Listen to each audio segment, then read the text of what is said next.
नमस्कार, मैं हूं डॉक्टर चक्षु। जैसा कि आप जानते हैं कि इस चैनल के ऊपर हम हमेशा ऐसी इंफॉर्मेशन लेके आते हैं जो कि क्लिनिकली इफेक्टिव हो और साइंटिफिकली साउंड हो। तो इसी कड़ी में आज हम चर्चा करेंगे होम्योपैथी की एक बहुत खास दवा के बारे में जिसका नाम है टेस्टिस सिकाटी। तो अगर आप एक पुरुष हैं और पुरुष संबंधी परेशानियों से जूझ रहे हैं, साथ ही साथ हार्मोनल कंप्लेंट से भी परेशान है, तो मुझे लगता है ये वीडियो आपको जरूर देखनी चाहिए क्योंकि आपको सही मायने में मिलेगा टेस्टिस सिकाटी का असली रिव्यू। तो सबसे पहले इस वीडियो में चर्चा कर लेते हैं कि भाई ये जो टेस्टिस सिकाटी नाम की दवा है ना, होम्योपैथी में जो आती है, इसे कैसे बनाया जाता है। लोगों के मन में बड़े सारे सवाल हैं, मैंने सोचा आपको सिंपल शब्दों में समझा दूं। देखिए, होम्योपैथी में फार्मेसी में दवा बनाने के तरीकों में ना अलग अलग प्रिंसिपल्स हैं। वहीं पे एक प्रिंसिपल है, उसे कहते हैं ऑर्गेनोथेरेपी का प्रिंसिपल। यहाँ पे क्या होता है कि हम किसी एक ऑर्गन के एक्सट्रैक्ट का इस्तेमाल करते हैं, उसी पर्टिकुलर ऑर्गन को किसी और व्यक्ति या ह्यूमन के अंदर स्टिमुलेट करने में, यानी उसके फंक्शंस को बढ़ाने में, उसकी हेल्थ को मेंटेन करने में और उसके सिक्रीशंस को इम्प्रूव करने में। तो इसी कड़ी में ये जो ऑर्गेनोथेरेपी का प्रिंसिपल है, डॉक्टर राबे ने डेवलप किया और डॉक्टर वाली एंड रिबल ने इसको बेसिकली प्रॉपर, जिसे कहते हैं ना, इफेक्ट में लेके आने की कोशिश करी। इसके साथ में बहुत सारे यूरोपियन रिसर्चर्स ने भी इसके ऊपर काम किया। तो ये जो ऑर्गेनोथेरेपी का प्रिंसिपल है, ये बेसिकली हमारे होम्योपैथी में भी कई सारी दवाइयों में लागू होता है। और इसी कड़ी में जो टेस्टिस सिकाटी नाम की दवा है, ये बेसिकली एक पर्टिकुलर एनिमल के जो ऑर्गन्स हैं उसके एक्सट्रैक्ट से बनाई गई होम्योपैथिक मेडिसिन है।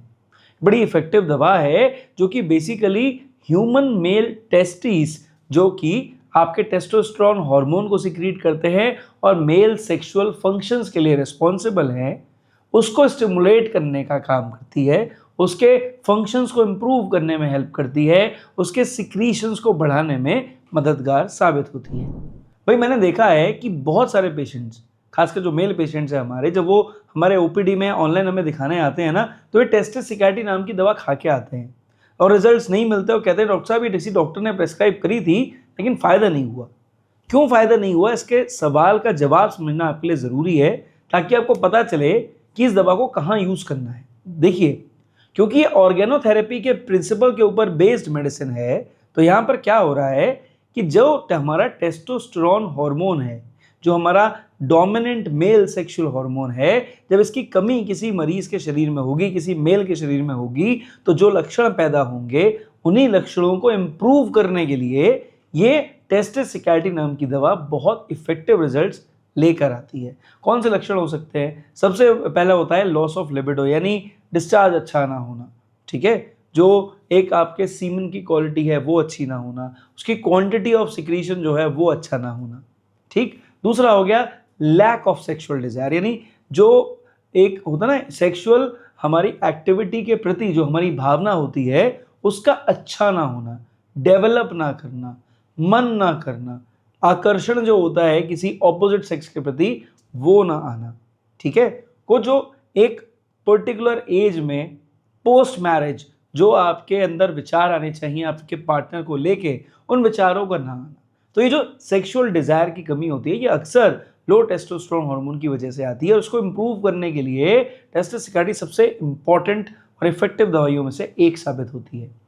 तीसरा, भाई देखिए, अगर आपको जिसे कहते हैं ना वीकनेस फील होती है, सेक्सुअल एक्टिविटी करने के बाद फील होती है, या बहुत ज़्यादा हर समय थकान रहती है, किसी चीज़ में मन नहीं लगता, बहुत ज़्यादा कुछ काम करने की इच्छा नहीं करती, हर समय पड़े रहने की इच्छा करती है, जो शायद किसी न्यूरोलॉजिकल वीकनेस की वजह से हो सकता है, शायद विटामिन B12 की कमी की वजह से हो सकता है, और शायद टेस्टोस्टेरोन की कमी की वजह से भी हो सकता है। तो यहाँ पर इस चीज़ को इम्प्रूव करने के लिए टेस्टिस सिकाटी एक बहुत बढ़िया दवा है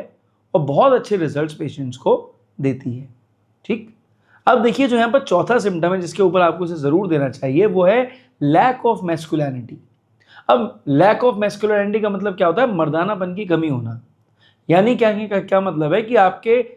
एज के अकॉर्डिंग, क्योंकि टेस्टोस्टेरोन हार्मोन नहीं बना, तो जितनी अच्छे से दाढ़ी आनी चाहिए थी नहीं आई, जितने अच्छे से मेल सेक्सुअल कैरेक्टर्स डेवलप होने चाहिए थे, यानी प्यूबिक हेयर का बढ़ना, बगल में बाल का बढ़ना, सीने के बाल का बढ़ना, हाथों में बाल का बढ़ना, है ना, ये जो चीज़ें थी उसके साथ में वॉइस का चेंज होना, आपकी कद काठी बदलना, आपके शोल्डर्स का ब्रॉड होना, ये जो जो बेसिक सेक्सुअल सिम्टम्स हैं, जब ये डेवलप नहीं करते हैं, उसका मतलब होता है लॉस ऑफ मैस्कुलिनिटी, यानी मर्दाना हार्मोन की कमी की वजह से मर्दाना लक्षण की कमी आना। ठीक है, तो इन सारे सिम्टम्स को अगर हम इंप्रूव करने की इच्छा करेगी और हमको ऐसी दवा देखेंगे जो बड़ी शॉर्ट इफेक्टिव मेडिसिन हो और काम करे, तो टेस्टोस्टेरोन एक इंपॉर्टेंट मेडिसिन साबित होगी।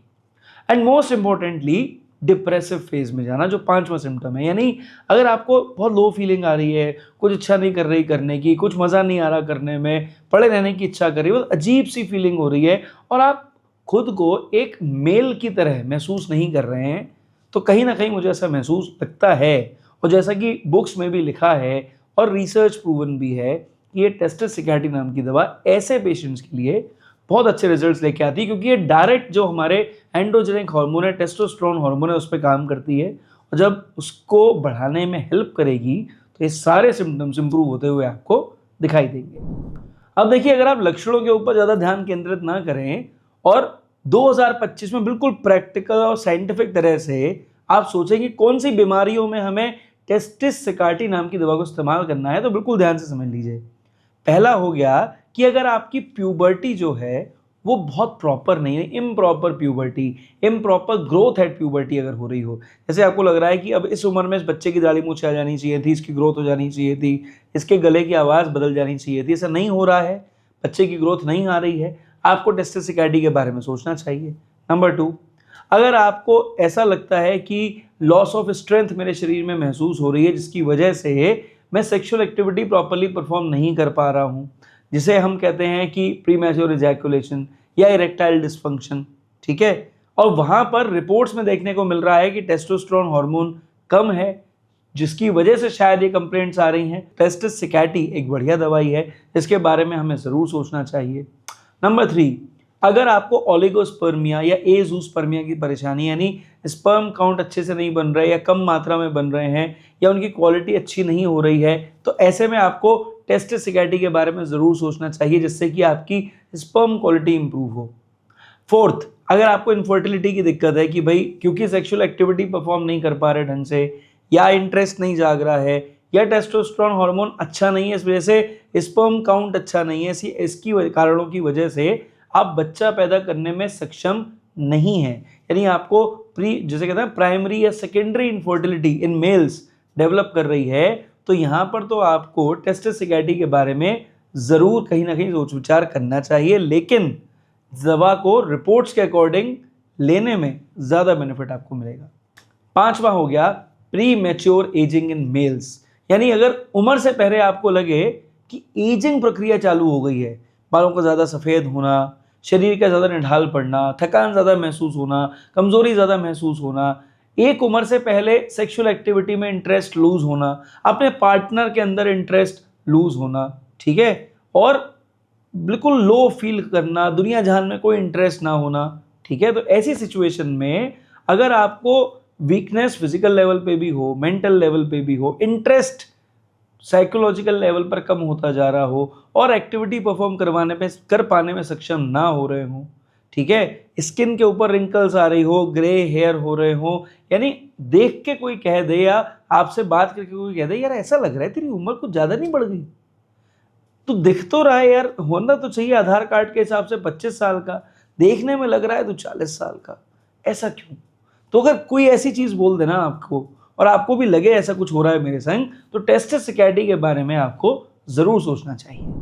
अब देखिए, जब इतनी सारी हमने अच्छी बातें आपको बता दी, तो 3 गलतियां आपको समझनी ज़रूरी है जो इस दवा के साथ नहीं करनी है। पहली गलती, एक तो इस दवा का ओवर यूज़ नहीं करना है। मैंने बहुत सारे पेशेंट्स को देखा है जो कई कई महीने तक इस दवा को लेते चले जाते हैं और सोचते ही नहीं है कि इस दवा के अलावा भी कुछ और दवाइयाँ हो सकती हैं।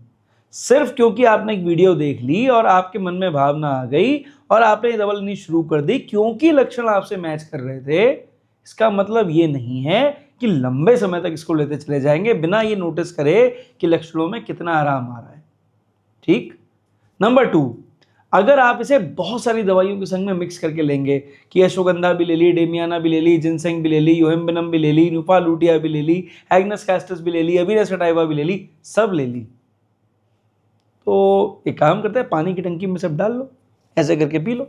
बिल्कुल एकदम अमृत हो जाएगा, सब सही हो जाएगा। कैसा पॉसिबल है? नहीं है। ये दवाई ऐसी दवाई है जिसमें आपको अगर प्रिस्क्राइब करनी हो या देनी हो तो भाई देखो लक्षणों के आधार पर तो देनी ही है, लेकिन यहां पर कभी कभी ना टोटलिटी ऑफ सिम्टम्स यानी मरीज के लक्षणों के आधार पर एक प्रॉपर वेल सिलेक्टेड दवा, जिसे शायद आप कॉन्स्टिट्यूशनल रेमेडी भी कह सकते हैं ना, उसके साथ में देने पर इस दवा के लाजवाब रिजल्ट्स देखने को मिल जाते हैं। एंड मोस्ट इंपॉर्टेंटली तीसरी गलती जो कि हम करते हैं कि जो हमारे यंग मेल्स है ना, जब वो ऐसी वीडियोस देख लेते हैं, उन्हें लगता है मुझे ऐसी दिक्कतें आ रही है ना, तो वो इतनी यंग एज में इस दवा का ओवर यूज कर लेते हैं। यानी 20-25 साल की जो उम्र है, जहां पर शायद आपकी बॉडी का डेवलपमेंट अपने आप होना चाहिए, तो वहां पर आप एक मेडिसिन पर डिपेंडेंट हो गए। उसकी वजह से कुछ दिन तो अच्छे रिजल्ट्स मिले, पर आपने ओवर यूज कर लिया। जब बंद करना चाहिए था नहीं करा, तो वो रिजल्ट्स आने बंद हो गए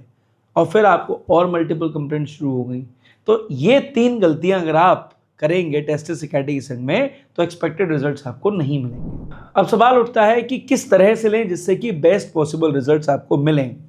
नंबर 1, अगर आपने टेस्टोस्टेरोन हार्मोन की जांच कराई है, चाहे वो फ्री टेस्टोस्टेरोन हो, चाहे वो बाइंडेड टेस्टोस्टेरोन हो या टोटल टेस्टोस्टेरोन हो, ठीक है। अगर आपने कराया और फ्री या टोटल दोनों में से कोई भी चीज़ कम आ रही है, दोनों ही कम आ रही है, टेस्टोस्टेरोन ज़रूर लीजिए। अगर आपकी उम्र 25 साल से प्लस है, तो मुझे लगता है 4 हफ्ते तक 2 गोली सुबह शाम आपको इस दवा की रेगुलर लेनी चाहिए और इसके संग में बहुत ज़्यादा दवाइयाँ आपको नहीं लेनी चाहिए। अगर आपकी उम्र 40 साल से प्लस है, सेक्सुअल कंप्लेंट्स बहुत सारी हो रही हैं और आपको लग रहा है प्री मैच्योर एजिंग हो रही है, सारे जो वीकनेस वाले सिम्टम्स हैं, हार्मोन की कमी के सिम्टम्स हैं, स्पर्म क्वालिटी के सिम्टम्स हैं, आपके अंदर आने लग गए हैं,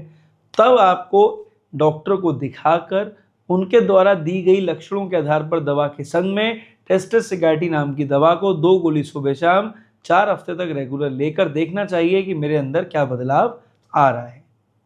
तीसरा, अगर कोई भी पेशेंट ऐसा है जो इस वीडियो को देख रहा है जिसकी उम्र 20 साल से कम है, रिक्वेस्ट करेंगे इस दवा को बिल्कुल हाथ ना लगाएं, आपके नेचुरल बॉडी डेवलपमेंट होने दें। 25 साल की एज के बाद आपको इस दवा के बारे में ज़्यादा सोचना चाहिए। वीकनेस के लिए और भी बहुत सारी दवाइयां हैं जो आपको दी जा सकती हैं। ओवर मास्टरबेशन के इफेक्ट्स को इम्प्रूव करने के लिए और भी दवाइयां हैं जिनको हम दे सकते हैं। इस दवाई के ऊपर बढ़ने की आपको आवश्यकता नहीं है। ये आपके नेचुरल टेस्टोस्टेरोन हार्मोन के डेवलपमेंट के अंदर कुछ हिंड्रेंस कॉज कर सकती है, नुकसान नहीं करेगी, लेकिन क्योंकि ये हार्मोन को बूस्ट करने की कोशिश करेगी तो हो सकता है ज़्यादा बूस्ट हो जाए, जो उस उम्र में बूस्ट नहीं होना चाहिए। और जो एक नेचुरल डेवलपमेंट होता है, एक नेचुरल पेस, एक नॉर्मल स्पीड से होता है, कहीं ज़्यादा बढ़ सकती है, उससे आपको भविष्य में दिक्कत आने के चांसेस बढ़ सकते हैं। ठीक है, तो आइडियल क्या है कि आपको इसे 3x पोटेंसी में लेना है, आंख बंद करके लेना है, दिन में 2 बार आप ले सकते हैं और डॉक्टर से परामर्श लेने पर और किसी दवा के साथ में लिया